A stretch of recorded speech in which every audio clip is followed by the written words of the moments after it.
Yo, what's up mga kagunting? Yan. Bago tayo mag-start, meron lang po akong gustong i-share sa inyo na words of God. Ito po yung daily bread ng ating spirit. Ayan. Oh, sabayan niyo po ako.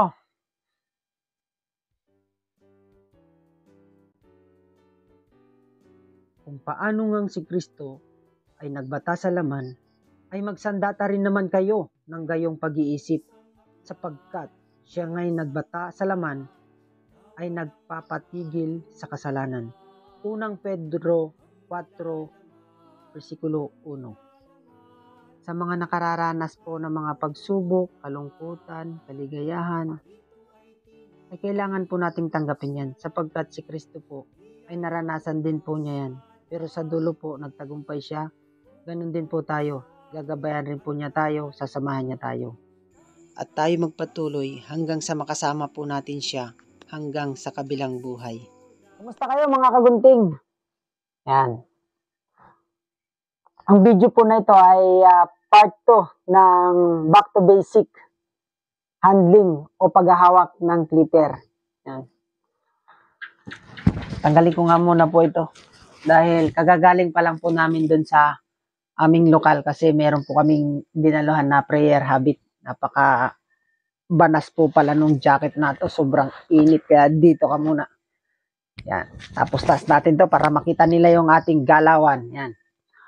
Siya nga pala mga kagunting, yung part 1 po nito ay i-review ko lang. Kailangan po alam natin kung ano ang purpose ng apat na to at itong isa na ito. Ang gamit po nito dito sa top. Yan. Ito po ay purpose nito. Timon lang po ito, timon. Hindi po ito pumupuwersa. Ito. Ito po ay nakapatong lang po dito sa ibabaw ng clipper. Yan. At itong apat na po na ito yung talagang gumagalaw. Ito. Ito lang po ang gumagalaw. Yun po yung purpose ng 5 magkakapatid na to. Yan. Sa part 1 po, nakikita po ninyo yung paghawak, ganito po. Nasa gitna ng likod ng clipper. Nasa gitna po dito po, dito. Yung line po na yan. At ang isa po nito, nandito rin sa gitna nito. Dito sa noo nito. Pero pag walang drawing yan, basta dito sa tuktok dito. Ayan. Yan. Yung part 1 po, nakadikit po ang palad na to dito sa isang side ng clipper. Ganyan po siya, yan. Yan po yung part 1 natin. Tapos yung ang galawan po nito, ito po yung igagalaw natin. Nauna, steady po ito. Ito lang po. At ang pangalawa naman po, ito naman po ang gagalaw at ito naman po yung steady. Yan. Kaya ganito po yung part 1 na ito, ay ito po yung alalay para sa magandang paggawa ng C-motion o magandang pag-angat dito o pag-blend dito sa gilid. Maganda po ang pulso nito dahil nakadikit po ito dito sa palad. Ngayon po, yung part 2 naman po natin, babaguhin po yung pwesto ng palad. Iaangat po natin, yan. Nagkaroon na ng telescope. Tcharan! Okay, tangkita niyo mata ko. Yan. Magkakaroon na po dito ng awang o space sa gilid na to. Ang isa po na to, dito lang din po siya sa taas. Wala po itong gagawin, kundi nakapatong lang. Hindi po ito po puwersa. At itong apat po na ito, siya po yung ulit nasa gitna ulit. Yan. Nasa gitna po sila ulit. Nakita niyo po? Yan. Ganyan lang po siya. Yan. Kita niyo po? Yan. Nakita niyo po yung butas? Laki. Oh. Sisilip ko kayo. Okay. Ang galawan naman po nito, itong part po na ito, ang una nating igagalaw. At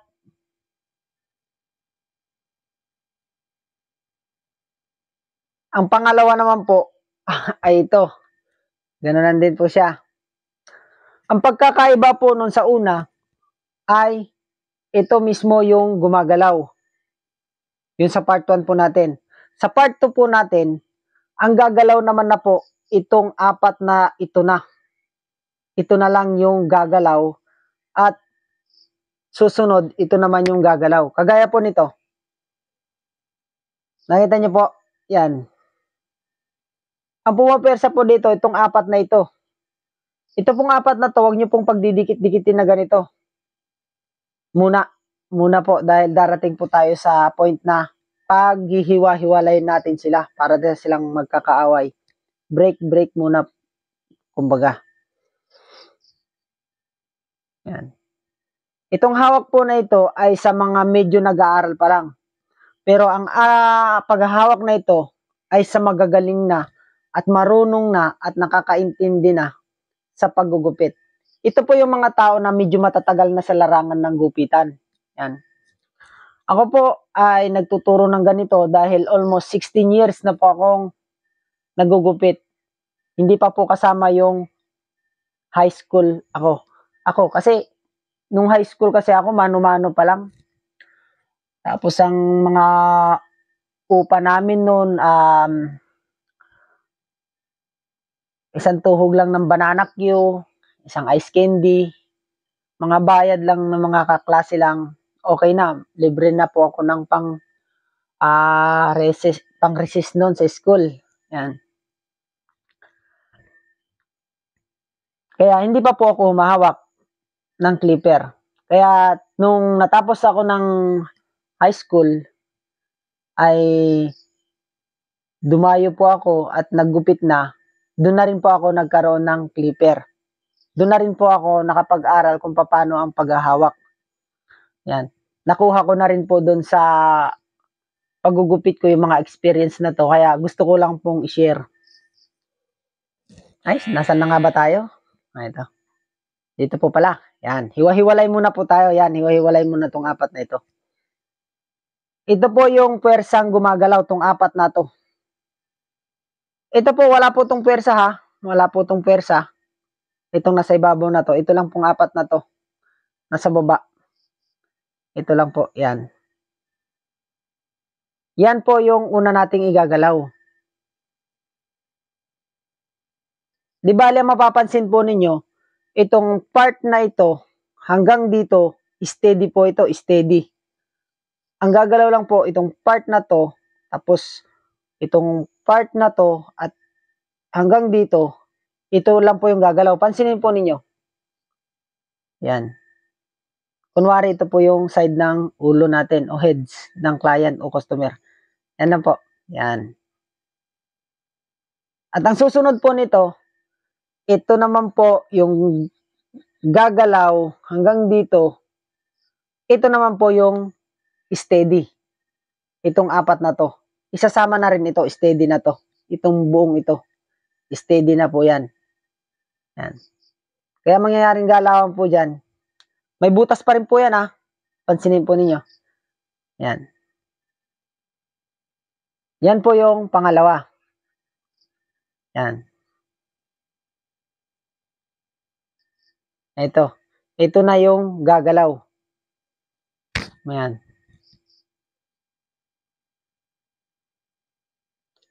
Okay mga kagunting, nasundan ninyo. Ulit po tayo. Ang unang gagalaw, itong part na ito hanggang dito, apat. Ito po yung pupersa. Itong apat na to. Yan. Yan o. Tapos, sumunod po na gagalaw, ito naman po ang gagalaw. Ito naman po yung steady. Kasama na po itong buo na to. Yan. Praktisin nyo po yan kahit wala kayong ginugupitan. At masasabi ko sa inyo, 1% hanggang kumbaga sa grading, 70%. Pag ito ay na-master ninyo kahit walang customer, malaking tulong po sa inyo yan. Tandaan po ninyo, ganyan. May butas po yan ha. Ayan, nakikita nyo yan. Tapos susunod yan. Sa pisngi. Dito na yan. Kasi nananabunot po kasi hindi naandar eh. Pag umaandar, makakalbot. Mawawala na yung ating agimat. Yan, agimat eh. Kunti na lang tumutubo. Pinapahaba ko po eh. Yan. Okay mga kagunting, meron akong hinihanda dyan na kaunting video. Pakipanood na lang po kung paano po ito magagawa. Itong mga galawang ito. Maraming salamat po ulit sa inyong patuloy na suporta at panonood ng ating vlog. At sa mga gustong matutong magupit, at open na open po ito. Pwede po kayo dito manood, makapulot po kayo ng kaunting kaalaman, makadaragdag po sa inyong mga natutunan pa sa mga ibang barbero. At sa mga magagaling na rin po dyan, pa-comment na lang po sa baba yung ating mali o kaya kung may daragdag po kayo, nang sa ganun may share po natin sa mga gusto pang matutong magupit. Kaya hanggang sa muli po, maraming salamat, paki-like, paki-share at paki-subscribe na rin po ng ating channel nang sa ganun po ay marami pa tayong matulungan na gustong matutong magupit. Ingat pong palagi at always God bless po.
mahirap yung araw